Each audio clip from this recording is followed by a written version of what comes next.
Hey guys, it's Elizabeth from Elizabeth Books, and I'm here today to do my June wrap-up. June has been a pretty slow reading month for me. I've only read like 13 or so books this whole month, but I was busy moving and getting settled into a new place, and I'm addicted to Netflix right now. I'm watching Lost, and it's my new addiction, and I can't stop. So it's Netflix's fault for not reading. First, I wanted to start off my June wrap-up with the movies I watched. I read Girl and the Book Thief the first part of June, and I didn't watch the movies. My challenge from Catty-tastic's reading challenge was to read a book and watch its movies, so I picked Gone Girl, The Book Thief, and The Girl with the Dragon Tattoo. So in the first half of June I read Gone Girl and The Book Thief, but I didn't watch the movies. So to start off, I watched the Gone Girl movie. I actually really liked it. I just don't think it was as good as the book. They did a lot of twists in the movie that I think they did so that if you read the book you wouldn't be bored or something, but I just thought they changed too much of it. It was pretty much the same, but they changed a lot of it, and I'd much rather read the book again, I think, than watch the movie again. And I actually haven't watched the Book Thief movie yet. My friend let me borrow it, and I have it, but I haven't watched it yet. So hopefully I watch it sometime in July, but I'll let you guys know. And now let's do the books I read the second half of June. So I participated in the Reading Rainbow Challenge. I'll link the links down below. I think a bunch of different people created it, but it was try to read 6 books in a week that the spines were like a rainbow, so red, orange, yellow, green, blue, and purple. Can I do the rainbow? Yes. And so my first book I read was Morpheus Road, The Light by D.J. McCall. He is the author of the Pendragon series, which is like one of my favorite series of all time.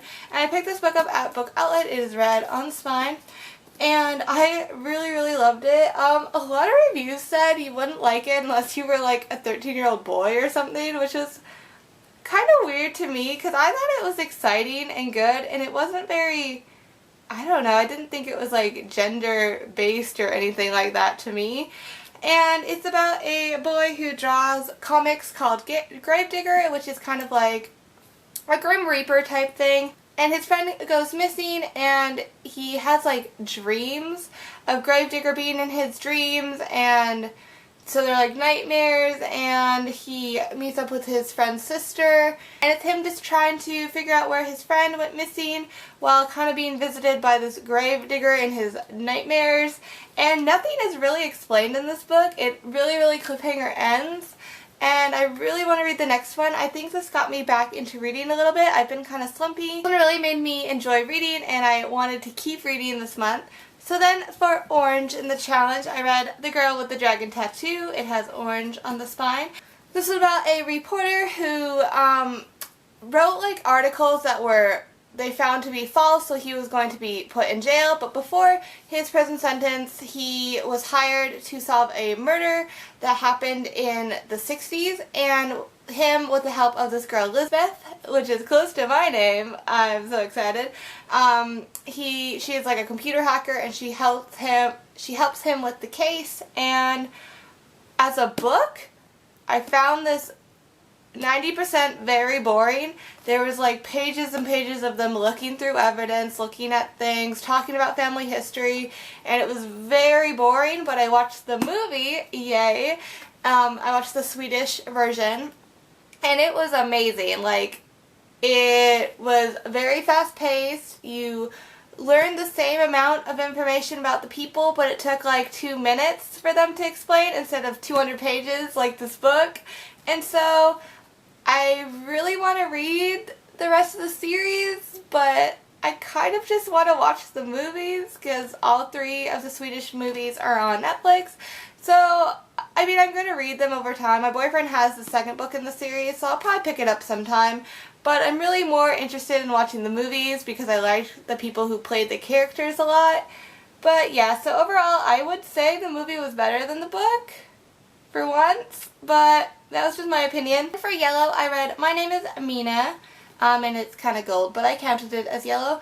And I really did not like this book. It's like, it was told in a girl's kind of journal, and she just journaled about like not enjoying school and how she like kind of wanted to be homeschooled, and it was just strange. I didn't like it. She just talked and did random stories, and stories mattered, and I just didn't really like it, and I'm probably gonna give it away. And it already like ripped.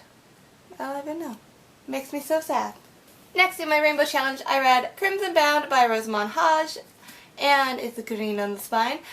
I'm so sad because this book is beautiful and I did not like anything about it. It's supposed to be a Red Riding Hood retelling. It's not. Like, I don't understand how it was. The very end, spoilers, it says something like, oh, when you're strong you can defeat the wolf. So I'm like, oh, Red Riding Hood. But that was literally the very end of the book.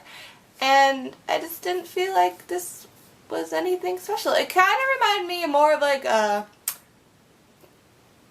Robin Hood-y type adventure or something. Not that it was Robin Hood, but it was like the woods and merriment, and I don't really see how it was Red Riding Hood, but yeah, I want to keep it because it's beautiful and I love Cruel Beauty a lot and it looks nice next to it, but then I also hated it and I'm never going to reread it, and so I'm probably going to give it away.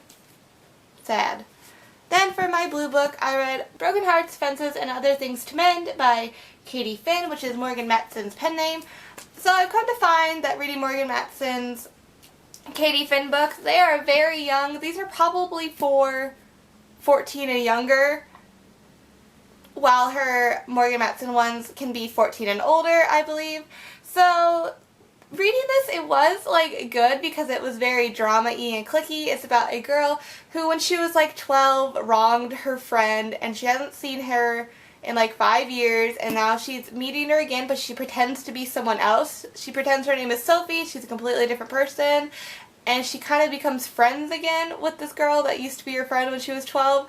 So it's just very 12-year-old drama when they're now like 17.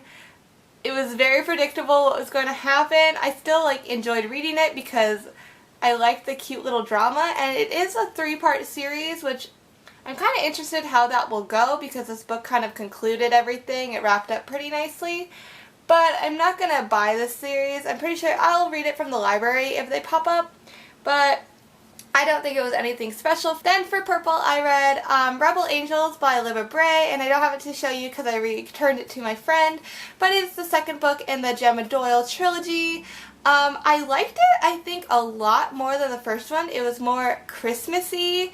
And really, the plot wasn't as exciting, though, in this one.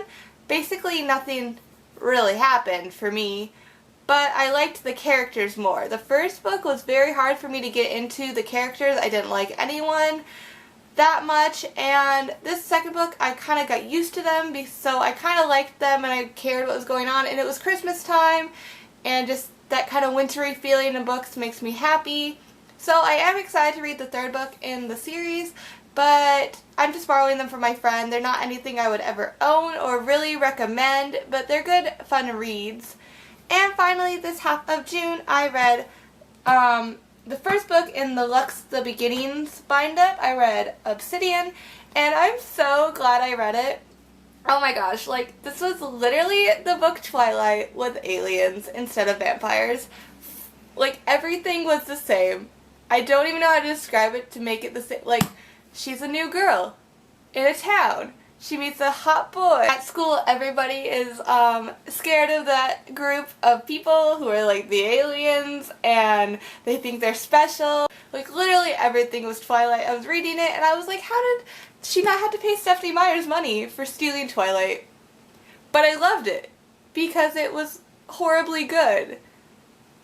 I gave it like 5 stars. I just loved it. And I started the next part, and I'm loving that so far too. So I'm really glad I picked this up. I thought I would just kind of not really like this because it is pretty popular, but I was like, why would I like an alien book? But no, it is a Twilight alien book, so it's great. And those are the books I read in this half of June. What are the books you've read this June? Let me know below, and thank you guys so much for watching. Bye guys!